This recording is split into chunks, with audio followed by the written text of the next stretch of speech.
Dear teachers, अस्सलाम वालेकुम।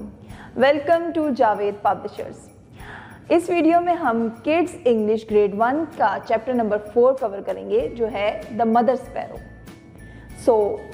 इस चैप्टर में हमें बहुत ही इंटरेस्टिंग स्टोरी दी गई है, जिसके थ्रू हम बच्चों को पीसफुल को एग्जिस्टेंस का कॉन्सेप्ट दे सकते हैं कि कैसे लोग पीसफुली इकट्ठे रहते हैं। इसके अलावा जो हमारे सब थीम हैं शेयरिंग और कोऑपरेटिंग के, वो भी हम बच्चों को बहुत ही अच्छे तरीके से इस स्टोरी के थ्रू डिलीवर कर सकते हैं। तो आपने इस स्टोरी को बहुत ही अच्छे तरीके से बच्चों को एक्सप्लेन करना है और इंटरेस्ट डेवलप करके एक्सप्लेन करना है, ताकि जो हम मैसेज देना चाह रहे हैं, बच्चों को लेसन देना चाह रहे हैं स्टोरी के थ्रू, वो हम अच्छी तरीके से डिलीवर कर पाएँ। सबसे पहले हम बच्चों से सवाल करेंगे कि उनको कोऑपरेशन के बारे में क्या क्या पता है। तो हम बच्चों से पूछेंगे व्हाट इज़ कोऑपरेशन, कोऑपरेशन किसको कहते हैं। लेकिन होपफुली इतना छोटा बच्चा आपको कोई ऐसा जवाब नहीं दे सकेगा जो आपका इस सवाल के जवाब से रिलेटेड हो कि कोऑपरेशन क्या है, उसको इतना कॉन्सेप्ट नहीं होगा। तो आपने खुद ही उसको एक्सप्लेन कर देते हैं कि बेटा जॉइंट एफर्ट्स को कोऑपरेशन कहते हैं, यानी जब बहुत सारे लोग मिलजुल कर किसी एक काम पे कंबाइन कोशिश करते हैं तो उसको कोऑपरेशन कहते हैं। जैसे कि आपने देखा होगा कि जब घर में आप सब बहन भाई आपस में खेल रहे होते हो या आपके फ्रेंड्स आते हैं और आप लोग खेल रहे होते हो, तो आप बहुत ज़्यादा गन फैला देते हो, बहुत सारे टॉयज़ इकट्ठे कर लेते हो, जिसमें ब्लॉक्स भी होते हैं, आपके स्टफ टॉयज़ होते हैं, आपके दूसरे जो होते हैं बर्तन वाले खिलौने भी होते हैं बीच में। तो वो सारे जब मिक्स हो जाते हैं तो फिर जब एंड होता है उसका, तो मामा कैसे आपको समेटने के लिए कहती है ना सारी चीज़ें। तो जब आपको समेटने के लिए कहती हैं तो आप क्या करते हो, जितने भी फ्रेंड्स होते हो आप 3 या 4 मिलकर कोई एक ब्लॉक से इकट्ठे कर लेता है, कोई एक स्टफ टॉय से इकट्ठे कर लेता है और दूसरा जो है वो बर्तनों वाले खिलौने इकट्ठे कर लेता है। तो ये जब आप मिलजुल कर सारे सफाई का काम कर रहे होते हो तो आप आपस में एक दूसरे के साथ कोऑपरेट कर रहे हो।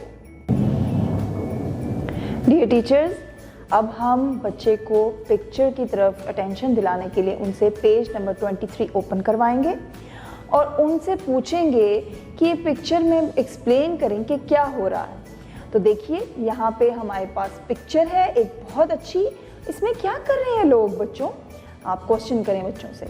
हाँ जी, ये देखें, ये तो एक प्लेग्राउंड है और ये प्लेग्राउंड तो मुझे बड़ा गंदा सा लग रहा है। अच्छा, इसमें कर क्या रहे हैं, ये देखो एक लड़की तो छतरी उठा के ला रही है और किसके पास ला रही है, यहाँ एक जो लड़का है ये ट्रैश बिन के पास खड़ा है और इसमें कोई गंदा सा कपड़ा डाल रहा है। वो देखें उधर दूसरी लड़की भी गंदा कपड़ा उठा के लेके आ रही है ट्रैश कैन में डालने के लिए। और ये बच्चा देखें, ये वाला बच्चा, ये बॉटल्स जो पड़ी हुई हैं, जो बच्चे ट्रैश थ्रो कर गए हैं दूसरे, ये वो बॉटल्स कलेक्ट कर रहा है। तो इस पिक्चर में क्या हो रहा है, ये सब तो मिलके प्लेग्राउंड को क्लीन कर रहे हैं। देखो आपस में कैसे एक दूसरे की हेल्प कर रहे हैं, एक दूसरे के लिए काम कर रहे हैं और एक ही काम कर रहे हैं कि सब प्लेग्राउंड की सफाई कर रहे हैं। तो ये जब सब मिलके एक दूसरे की हेल्प करते हुए एक टास्क को कंप्लीट कर रहे हैं तो इसको क्या कहते हैं, इसको कोऑपरेशन कहते हैं। अब देखें दूसरी पिक्चर की तरफ देखें, यहाँ पे क्या हो रहा है, यहाँ पे तो 4 बच्चे बैठे हैं और देखो ये क्या कर रहे हैं, ये देखो मुझे तो लग रहा है ये जैसे कोई ड्राइंग कर रहे हैं, है ना, कोई इनका ड्राइंग का प्रोजेक्ट है। देखें एक बच्चा ABC लिख रहा है, दूसरा जो है वो कलरिंग कर रहा है, एक लड़का और एक लड़की जो है वो सिर्फ कलर कर रहे हैं, है ना। कितना मज़ेदार ये सब कुछ बना रहे हैं ना। तो मुझे लग रहा है कि जैसे ये सारे मिलके ना किसी ड्राइंग प्रोजेक्ट के ऊपर काम कर रहे हैं। तो ये जब कोई एक काम कर रहा है, कोई दूसरा पोर्शन काम का कर रहा है, तो सब मिलकर जब काम कर रहे हैं तो ये भी तो आपस में कोऑपरेट कर रहे हैं, है ना। तो आपस में देखिए शेयर कर रहे हैं, इन्होंने अपना काम शेयर कर लिया, आपस में डिवाइड कर लिया है और शेयरिंग से, डिवीजन से काम की बड़ा काम बहुत जल्दी हो रहा है ना। देखो ना कितना ज़्यादा काम करना होगा इन्होंने ड्राइंग का, लेकिन सारे मिलके कर रहे हैं तो कम वक्त में हो जाएगा। तो देखें ऐसे हम आपस में कोऑपरेट करके लंबे काम को थोड़े टाइम में कवर कर लेते हैं। इसके बाद आप बच्चों से पेज नंबर 24 ओपन करवाएं और जो पेज नंबर 24 पे हमें पिक्चर्स गिवन हैं उसकी तरफ फुल इंटरेस्ट डेवलप करें बच्चों का। देखो बच्चों, आपको इन पिक्चर्स को देख के क्या लगता है स्टोरी किसके बारे में होगी। यहाँ पे देखो एक स्पैरो है जिसके 2 बेबीज हैं नेस्ट के अंदर और ये स्पैरो तो नेस्ट से उड़ के कहीं दूर जा रही है। देखो उसके बच्चे तो पीछे रह गए और स्पैरो कहीं दूर जा रही है। अब देखो ये ट्री में क्या हो रहा है, ये यहाँ पे तो ट्री में देखो नेस्ट जो है बच्चों का, बेबीज का जो नेस्ट था जिसमें वो बैठे थे वो तो डिस्ट्रॉय हुआ हुआ लग रहा है मुझे। और ये बेबीज तो ऐसे लग रहा है जैसे ट्री के अंदर हाइड किए हुए हैं। और ये देखो यहाँ पे क्या हो रहा है, यहाँ पे देखो तो बेबी स्पैरोज तो नेस्ट में है और स्पैरो भी उनके पास है। और ये जो क्रो है और ये जो डव है इनकी तो चोंच में कोई चीज़ है, ये क्या है? मुझे तो लग रहा है ये ब्रांचेज हैं ट्रीज की। इससे आपको कुछ स्टोरी समझ आ रही?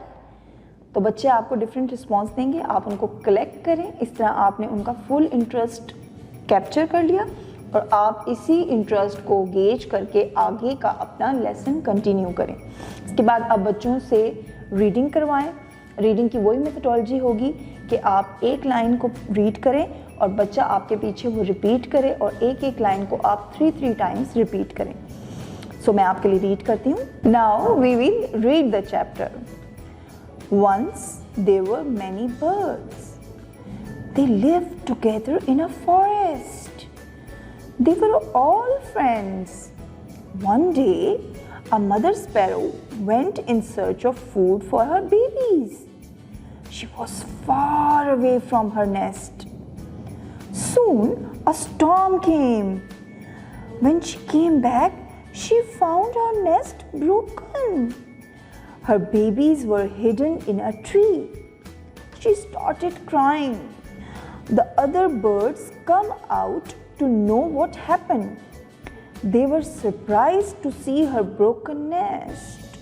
They promised to help the broken mother sparrow in making a new nest. The hawk asked the crow to bring some twigs, bushes, and dry grass. Soon the crow came back. Then the dove worked hard and built a new nest for the sparrow family. The other sparrows put the nest in the tree. The mother sparrow and babies were really happy. They thanked their friends for helping them. अब आप बच्चों को story को translate करके बताएं ताकि बच्चा relate कर सके कि स्टोरी किस बारे में है। तो एक दफ़ा बहुत सारे बर्ड्स फॉरेस्ट में इकट्ठे रहते थे, आपस में फ्रेंड्स थे। एक दिन जो मदर स्पैरो थी वो फूड की सर्च में निकली अपने बेबीज़ को छोड़कर और अपने नेस्ट से बहुत दूर चली गई। पीछे से एक तूफान आ गया। जब तूफान आया तो मदर स्पैरो बहुत दूर थी और जब वो वापस आई तो उसने देखा कि उसका घोंसला तो टूट चुका है। तो वो बहुत परेशान हो गई और उसने देखा कि जो उसके बेबीज़ थे वो तो ट्री में छुपे हुए थे। तो उसने रोना शुरू कर दिया मदर स्पैरो ने। जब वो रोई तो बाकी बर्ड्स भी आए और उन्होंने देखा कि मदर स्पैरो का नेस्ट तो ब्रोक हो गया है। वो बहुत ज़्यादा सरप्राइज़ हुए देख के। उन्होंने क्या किया, उन्होंने प्रॉमिस किया मदर स्पैरो को कि हम आपका नेस्ट बना देंगे, नया, बिल्कुल नया, न्यू। तो हॉक ने क्रो से कहा कि थोड़े से ट्विग्स, बुशेस और ड्राई ग्रास लेके आओ। क्या करना था हॉक ने क्या करना था ट्विग्स, बुशेस और ड्राई ग्रास का? यस, उन्होंने नेस्ट बिल्ड करने के लिए चीज़ें मंगवाई। फिर क्रो आया वापस ये सब लेके और डव ने नया नेस्ट बना दिया स्पैरो फैमिली के लिए। और जो दूसरी स्पैरोज थी उन्होंने मिलकर उस नेस्ट को ट्री में रख दिया। तो मदर स्पैरो और बेबीज़ बहुत खुश हुई और उन्होंने थैंक यू भी किया। अब यहाँ पे देखें, दूसरे बर्ड्स ने, डव ने, हॉक ने, क्रो ने और अदर स्पैरोज ने मिलकर मदर स्पैरो और उनके बेबीज़ की हेल्प की। उनके साथ सारे जो बर्ड्स थे उन्होंने वो अपने वर्क को शेयर कर लिया और शेयरिंग के थ्रू एक दूसरे के साथ कोऑपरेट करते हुए मदर स्पैरो और उनके बेबीज़ के लिए नया नेस्ट बना लिया। ऐसे ही हम जब मिलजुल कर काम करते हैं तो हमारा काम आसान हो जाता है। ऐसे आप बच्चों को पूरे जो इस स्टोरी के अंदर लेसन देने की कोशिश की गई है, कॉपरेशन की, उसकी तरफ उनकी तवज्जो दिलाएं। इसके बाद आप उसके जो न्यू वर्ड्स होंगे इस लेसन में बच्चे की वोकैबुलरी के लिए, वो आप वाइट बोर्ड पे लिखें और उनसे उनकी कॉपीज़ पे लिखवाएं ताकि वो उनके स्पेलिंग्स को याद कर सकें। फिर उसके बाद आप बच्चों से पेज नंबर 25 के वर्ड्स मीनिंग करवाएं। जैसे यहाँ पे पहला वर्ड है सर्च, लुकिंग फॉर समथिंग, किसी चीज़ को ढूंढना। Twigs, small branches of a bush और ट्री, छोटी छोटी ब्रांचेस जो होती हैं बुशेस और ट्री की। यहाँ पे आई वुड सजेस्ट कि इस लेसन को कराने के लिए जो टीचर्स हैं वो ब्रांचेस, बुश और ड्राई ग्रास लेके आएँ ताकि बच्चों को पता लगे कि ये किन चीज़ों की बात हो रही है। वो जब फिज़िकली उन चीज़ों को देखेंगे इजीली अवेलेबल होंगे, जब फिज़िकली वो इन चीज़ों को देखेंगे तो उनके लिए आसान होगा रिलेट करना। फिर इसी तरह यहाँ पे प्रॉमिस है, तो प्रॉमिस का मीनिंग है to assure someone for doing something, किसी चीज़ को करने की एश्योरिटी दिलाना। तो ये आप बच्चों को ये सारे जो वर्ड्स मीनिंग हैं उर्दू में भी एक्सप्लेन करेंगे तो बच्चे के लिए समझना आसान हो जाएगा। इसके बाद आप बच्चों को एक्सरसाइज पोर्शन पे लेके आएँ जो कि पेज नंबर 25 पे है। रीडिंग कॉम्प्रिहेंशन की एक्सरसाइज है। Answer the following questions. इसके लिए आप एक एक क्वेश्चन से रिलेट करने के लिए बच्चों को दोबारा लेसन की तरफ लेके जाएं और वहाँ से उनसे आंसर्स फाइंड आउट करवा के आप उनको आंसर्स लिखवाएं। फिर इसके बाद हमारे पास पेज नंबर 25 की ही सेकेंड एक्सरसाइज है fill in the blanks with the help of given words. यहाँ पे हमें वर्ड बैंक दिया हुआ है babies, dove, forest, happy, broken. हमने यहाँ पे ब्लैंक के अंदर बच्चों से फिल अप करवाना है। तो हमारा मेथडोलॉजी क्या होनी चाहिए कि हम सेंटेंस पढ़ें बच्चों के लिए। The birds live together in a dash. अब आप डैश में एक एक करके तमाम वर्ड्स को पुट इन करें और बच्चों से पूछें क्या ये ठीक है कि नहीं। The birds live together in a babies, नहीं बेबीज तो नहीं था यहाँ पे। The birds live together in a dove, नहीं।